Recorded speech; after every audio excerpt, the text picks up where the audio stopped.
In 2018, two black men went to a Starbucks to wait for a business associate. But when they asked to use the bathroom, the manager ordered them to leave. They refused, he called the police, and the video went viral. Amidst an avalanche of bad publicity, Starbucks closed all stores across the country for 4 hours of diversity training. And so baristas were handed workbooks with prompts like, what makes me, me, and you, and understanding our bias from colorblind to color brave. This made newspapers across the country, and arguably that was the goal. Look, everyone, we're solving our diversity problem. The assumption, though, was that you could address structural racism with an earnest conversation about our feelings. My take, give me a break. To address structural racism, you need to change structures. So, in the aftermath of George Floyd's death, my sense is that many companies are feeling pressure to actually deliver on their diversity goals, but they haven't a clue what to do. And that's because we spent probably close to $1 billion on diversity, but the basic tools of the diversity industrial complex, they just don't work. A one-shot bias training, it doesn't work for a really simple reason. Doing anything once won't change a company's culture. And the other basic tools, things like an employee resource group or a women's initiative, they're fine if the problem is with the women and the people of color, but it's not. If a company faces challenges surrounding diversity, typically it's because subtle and not so subtle forms of bias are constantly being transmitted through their basic business systems, through hiring, through performance evaluations, through access to opportunities. So we need to stop trying to fix the women and the people of color. We need to fix the business systems. And if you think about it, this makes sense, because if a company was facing challenges with sales, it wouldn't respond by holding a series of sincere conversations about how much we all value sales and put on programming for National Celebrate Sales Month and expect sales to improve. But that's a lot of what we're doing in the diversity context. If we really want to tackle diversity effectively, we need to use the same tools businesses use to tackle any business problem: evidence and metrics. And I suspect this will come as a relief to a lot of CEOs who feel far more comfortable using those tools than they do with trying to lead a deep conversation about the inner workings of social inequality. The first step is for us to understand what bias looks like on the ground. And I and my team at Work-Life Law, we have been studying how bias plays out in everyday workplace interactions for well over a decade. And what we find is that the same patterns of bias, the same 5 patterns, they emerge over and over again. So here's what the evidence looks like. The first pattern we call prove it again. Some groups have to prove themselves more than others. This is triggered by lots of different things. It's triggered by race and gender, age, disability, LGBTQ status, even social class. So one study, for example, looked at callbacks offered to white men with identical qualifications but different hobbies. One resume listed things like sailing and polo, and the other resume listed things like counseling first-generation college students and country music. And if you can believe it, Mr. Polo he got 12 times the number of callbacks as Mr. Country Music. Too often when we talk about privilege, we forget about class.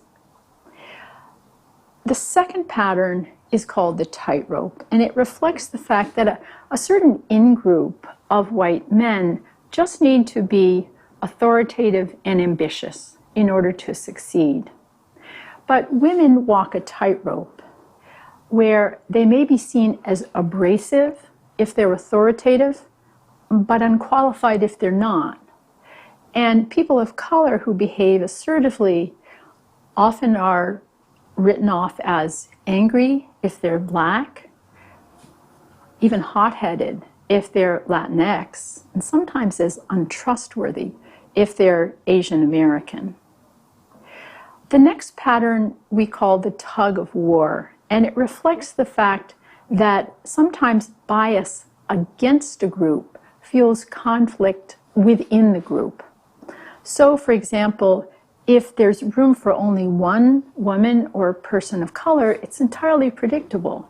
Women are going to be super competitive with other women, and people of color competitive with other people of color.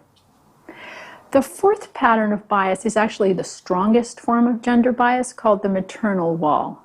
And it reflects assumptions that mothers aren't committed, probably shouldn't be, and aren't competent. Think pregnancy brain.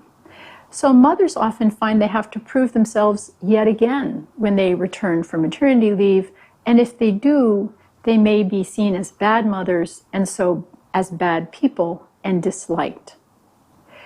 The final pattern consists of racial stereotypes.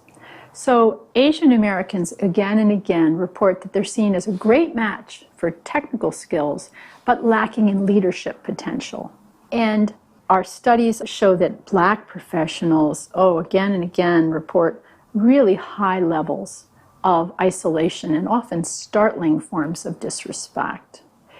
And an Asian American professional may be seen as too emotional in a discussion where, you know what, a white man behaving exactly the same way would be seen as having a career-enhancing passion for the business. And so what we find is that white women report 4 patterns of bias. Men of color also report 4. Women of color report all 5 in very substantial proportions. And among women of color, Black women report the most bias as a group. But the bottom line really is that the experience of white men as a group differs from that of every other group. If a white man is a first-generation professional or LGBTQ, he may encounter bias, but most aren't. These biases can have really serious negative effects. You know, there's a ton of research, but here's a story that really says it all. We were working with one company, and we spoke to a woman engineer who had found a mistake in one of the calculations of a male colleague, and she pointed it out. When she pointed it out, she was violating an unwritten rule. The good woman is seen as modest, self-effacing, and nice, not a mission-driven expert. That's why male experts in meetings exert more influence, but you know what? Female experts, they actually exert less influence than female non-experts do. And so when this engineer pointed out the mistaken calculation, she told us, the response of her department was so massively negative that she said, now I'm just smiling a lot and bringing in cupcakes.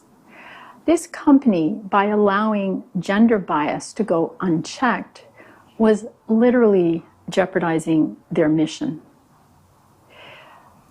So what's the solution?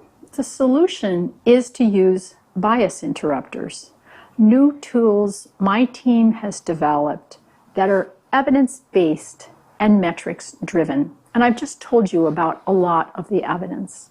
Metrics are also super important because they help you pinpoint where things are going wrong. So if a company has challenges with hiring, they should be keeping track of who is in the original pool of candidates and who survives resume review and who gets called to interview and who survives the interview. And the reason that's important is because the fix, if you have a non-diverse original pool, it's totally different than the fix if no woman ever survives the interview, because every woman is either too witchy or too meek.